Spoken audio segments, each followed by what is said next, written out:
शिवराज मोटेगावकरच्या अडचणीमध्ये वाढ होण्याची शक्यता आहे। शिवराज मोटेगावकरच्या लातूरमधील खोपेगाव येथील बांधकामाला जिल्हाधिकाऱ्यांनी नोटीस बजावलेली आहे। बांधकाम परवानगी आणि प्रत्यक्ष कामामध्ये विसंगती असल्याचा अहवाल जिल्हा प्रशासनाने दिलाय। याबाबत एका महिन्यात सुधारित नकाशे सादर करण्याचे आदेश देण्यात आलेले आहेत। हे सुधारित नकाशे न दिल्यास जिल्हा प्रशासन बांधकामावर कारवाईचा इशारा देण्यात आलेला आहे।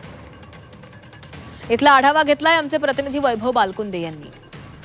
नीट पेपर फुटी प्रकरणामध्ये अटकेत असलेल्या मोटेगावकर यांचं जो खोपेगाव येथील जे बांधकाम आहे त्याला आता जिल्हाधिकाऱ्यांनी नोटीस दिल्याचं सांगितलं जात आहे। आपण जर पाहिलं तर याच ठिकाणची जी बिल्डिंग आहे बांधलेली, हे अनधिकृत बांधकाम झाल्याची तक्रार जी आहे ते जिल्हाधिकाऱ्याकडे करण्यात आली होती।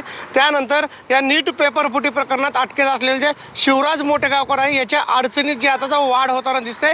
मोटेगावकर यांच्या या अनधिकृत बांधकामाबाबत जिल्हाधिकारी कार्यालयाकडून आता नोटीस बजावण्यात आलेली आहे। बांधकाम परवानगी आणि प्रत्यक्ष कामात विसंगती असल्याचं प्रशासनाचा जे अहवाल आहे ते समोर आलेला आहे। या 1 महिन्याच्या आत सुधारित नकाशे सादर करण्याचे आदेश जे आहेत ते देण्यात आलेले आहेत, अन्यथा त्यावर कारवाई केली जाईल असं जिल्हाधिकाऱ्यांनी एका नोटिशीद्वारे त्यांना कळवण्यात आले आहे। त्यामुळे आता 1 महिन्याचा अवधी जे आहे ते त्यांना देण्यात आलेला आहे। त्या संदर्भातील नकाशे असतील आणि जे काही ज्या जागेच्या संदर्भामध्ये जे ग्रामपंचायतच्या नोंदी असतील हे त्यांना आता जिल्हाधिकारी कार्यालयात सादर करावं लागणार आहेत, अन्यथा त्याच्यावर जिल्हाधिकारी जे आहे ते कठोर कारवाई करणार आहेत असा इशारा सुद्धा देण्यात आलेला आहे। वैभव बालकुंदे, जी मीडिया, लातूर।